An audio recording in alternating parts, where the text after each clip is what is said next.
সুপ্রভাত বন্ধুগণ, আপনাদের সবাইকে জানাই প্রভু যীশু খ্রিস্টের নামে শুভেচ্ছা ও শুভকামনা। আসুন দেখি ঈশ্বর তার পবিত্র শাস্ত্র বাইবেল থেকে আজ এই প্রাতকাল আমাদের কি বলতে চান। আজ এই প্রাতকালীন অধ্যয়নের জন্য আমরা বের করব গালাতীয় তার 6 অধ্যায় তার 10 পদ।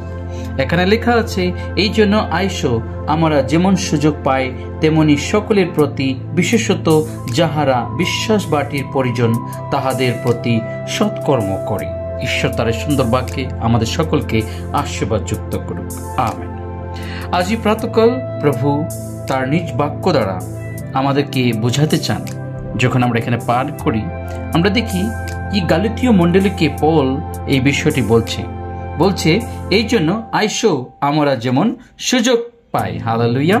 আইসো আমরা যেমন সুযোগ পাই। আমরা জানি এমন এক সময় আমরা জীবনযাপন করছি যেখানে চারদিকে নানান রকম হাহাকার চলছে, নানান রকম বাধা বিঘ্ন হচ্ছে, নানান রকম ধরনের যাতনা দেওয়া হচ্ছে। কিন্তু বিশ্বাস করুন, প্রভু যীশু খ্রিস্ট তিনি তার দাসদের মধ্য দ্বারা আমাদেরকে শিখাচ্ছেন যেন আমরা সময়কে কিনে আনি।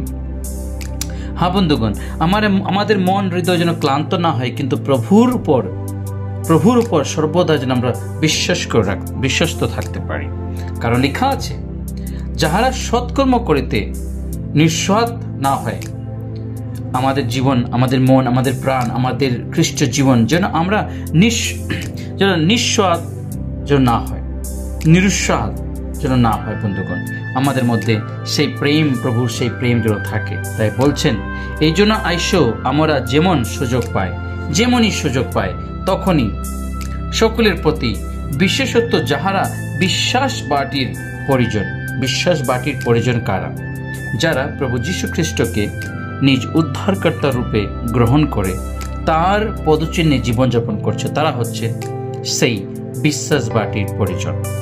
তাই সেই বিশ্বাস বাটির পরিজনদের প্রতি যেন আমরা সৎকর্ম করি। হ্যাঁ বন্ধুগণ, সৎকর্ম করি। প্রভু যীশু খ্রিস্ট তিনি আমাদেরকে শিখাচ্ছেন যেন আমরা সৎকর্ম করি। আমরা অনেক সময় জীবনে অনেক কিছু করে থাকি। যখন আমরা আমাদের নিজের জীবনকে যাচাই করি, তখন আমরা জানি যে আমরা কোথায় আছি, আমরা করছি কি, আমরা কিভাবে জীবনযাপন করছি।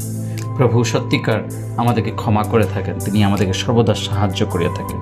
আইসুন তার বাক্য অনুযায়ী আমরা আমাদের জীবনকে সমর্পণ করি এবং যেন আমাদের মধ্যে সেই বিশ্বাস বাটির পরিজনদের প্রতি যেন আমরা সেই ভালোবাসা, সেই প্রেম যেন তাদের কাছে দিতে পারি, আমাদের সাহায্য করা হাত যেন তাদের জন্য বাড়াইতে পারি।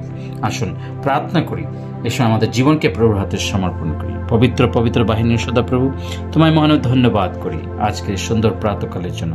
এই প্রাত থেকে নিয়ে সারা দিন তোমাদের সঙ্গে থাকো, সমস্ত অমঙ্গল দেহত্ব রক্ষা করো, পবিত্র আত্মা দ্বারা তোমাদের ঢেকে রাখো। এই ক্ষুদ্র প্রার্থনা যিশু তোমার পবিত্র নামে চাই, আমেন।